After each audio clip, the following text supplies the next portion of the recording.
Sure. Most importantly, the people of Uganda shielded me everywhere I go. The common people risked their lives and families to house me, to feed me, and to clothe me, and to accommodate me. But most importantly, I had assistance from security people that I will not mention from within the regime who are not in agreement with the way our country is.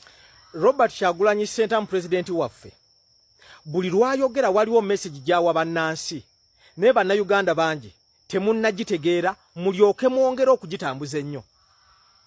Emirundi Robert Kyagulanyi Ssentamu gye yakoogera bukyanga ava mu ggwanga lya Uganda. Ategeeza ensi nti asiima nnyo abantu abamukweka. Abariskinga yali risk. Bw'amaliriza abantu abamukweka.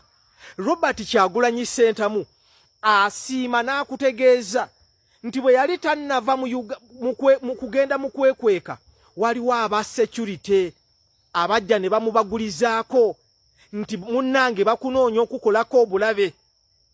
Era aba security bano tebaakoma bukomi ku kumuwa amawulire ago amalungi. Baafaayo ne basala amagezi ag'okumutolosa okumujja mu kifo ekyo we yalifunidde obuzibu. Statement eyo buli waayogedde agiddamu nga lwaki agiddamu akikola kagenderere okuddamu ebibuuzo by'abantu bangi bye badde babuuza. Abantu babadde boogera nnyo wano mu Uganda tosobola kujjako gavumenti nga mu bitongole bye b'okwerinda tolinaayo bakuwagira. Kati Kyagulanyi ekyo kyakutegeeza olw'okubanga yayogerera mu ngero gwe omugezi otegeere nti akutegeeza nti ne mu bitongole by'okwerinda kati kituufu tulinayo banankyukakyuka. Abatuuse okuwulira amawulire ag'okukola obulabe ku pulezidenti waabwe ne bavaayo ne bajja ne bamubagulizaako ne batakomaawo ne basitukiramu ne bagamba katukutambuze tumekinge sure nti oli safe. Kyakutegeeza. Kati we twaida kulinda Henry Maganda ndidenze nkukobe tambuza message eno no we bamu bwabo bemagezi oba munankyukakyuka otambuze message eno etegeeza abantu bangi mu Uganda bategeeze Kyagulanyi kyategeeza buli lwaida okwogera n'ayogera ku bantu ababebika ebibiri. Kituufu tekisoboka si kyangu kukyusa gavumenti nga temuli munda mu gavumenti bakuwagira ekyo kituufu. Olaba abasajja bana babiri benkuteekeddewo. Ono Jeje Odongo, ono Katumba Wamala. Jeno Museveni, mubadde mwewuunya abasajja abaali 27 bokka basobola batya okusuula gavumenti yalina amagye omutwalo gumu mu kakaaga. Bo kye baakola kyali kimu, bayingira mu basajja abaali mu magye ebiseera ebyo ne bafunamu emikwano ne babawa mission nti beera muno naye ng'oli wamu naffe. Kati nga bafuna omuntu ali mu kifo ekiri sensitive ekisalawo. Abasajja abo okulumba Balakisi yasookera ddala olutalo okulutandika ekabamba. Ono Jeje Odongo ye yali intelligence officer owe Balakisi eyo. Nga yalina okutegeeza abajjaasi bonna mu Balakisi eyo nti bannange tulina obuzibu waliwo abalabe benda babajja.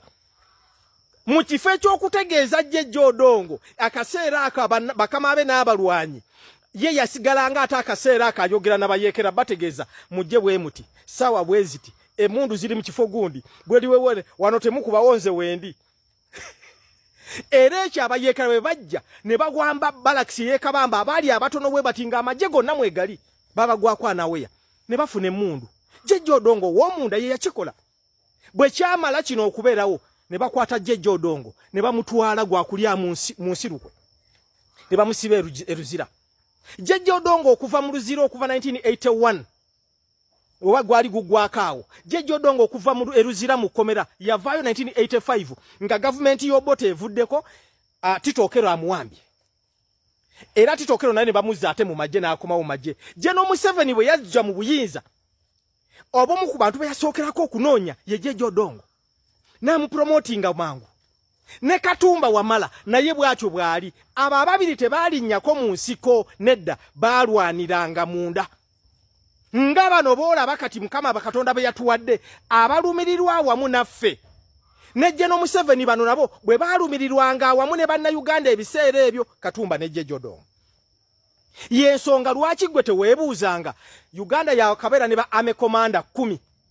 Ate bonna ba Army Commander bano nga baali abasinga obungi mu nsiko abalala kale wadde tebaliyo nga Jeno Muhoozi bali gundi bava mu Western Uganda yakaba ne ba Jeno 10 ba me komanda 10 Uganda obadde okimanyi nti babiri bokka be batava mu Western Uganda ate abatava mu Western Uganda nga tebali mu nsiko era nga tebava mu Western Uganda kati weebuuze Jeno Museveni yajjawa obwagazi n'obwesige nga yakajja mu buyinza yakamalamu emyaka 12 gyokka okwesiga Jeje Odongo namuwobwa amekomanda 1990 what 1998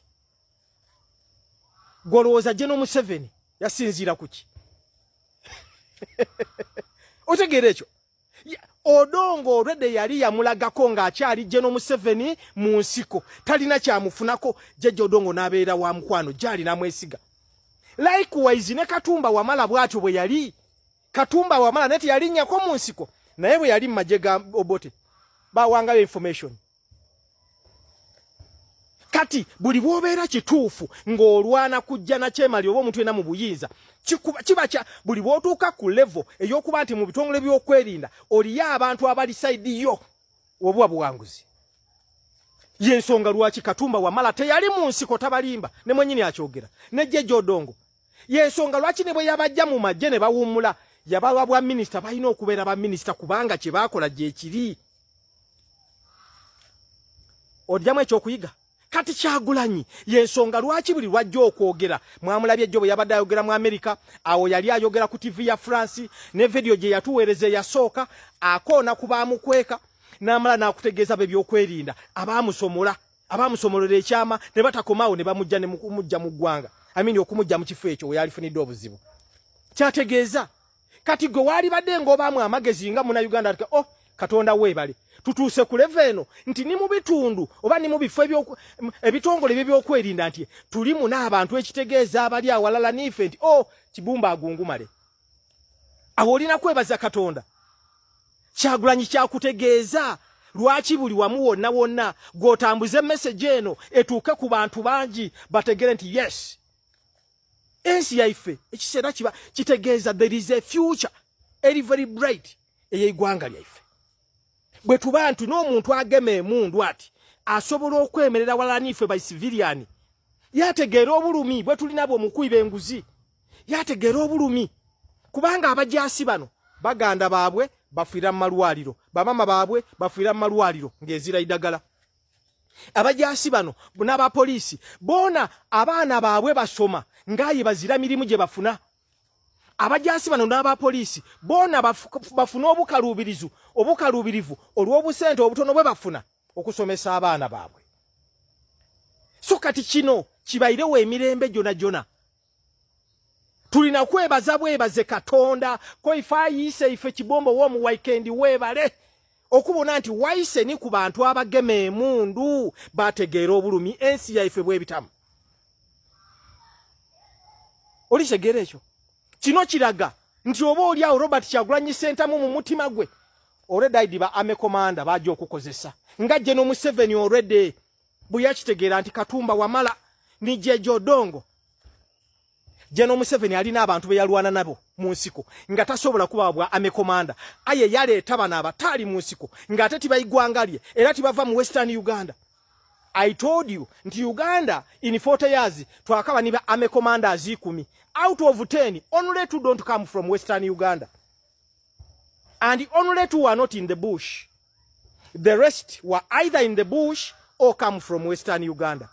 Tambuza message eno Henry Maganda Matia Shoro tudde nkutegeeza nti ebyafaayo oba future yensi yaife nungi olw'ensonga nze naida kukuwa byafaayo ebyafaayo bitulaga nti buli government bwebaamu abantu abali mu security aye nibayira ku luugi lwa banansi government eyekyuka tekitegeeza ekyo nze nkuwa byafaayo nkuwaire byafaayo nti Jeje Odongo ni Katumba Wamala bali mu government yobote mu majje gobote aye bayira ku luugi lwa banansi n'abayekera ekyasobozesa Jeno Museveni okuba nti akola ki nti asula government Museveni tibali na maani lwakubanga baafuna omukisa nti bali n'abantu abali mu majje ng'ate bakolagana nabo nekyabanguyiranga okubona nti bakuba abantu bobote. Tambuza message eno Henry Maganda Matia Kyolo tudde.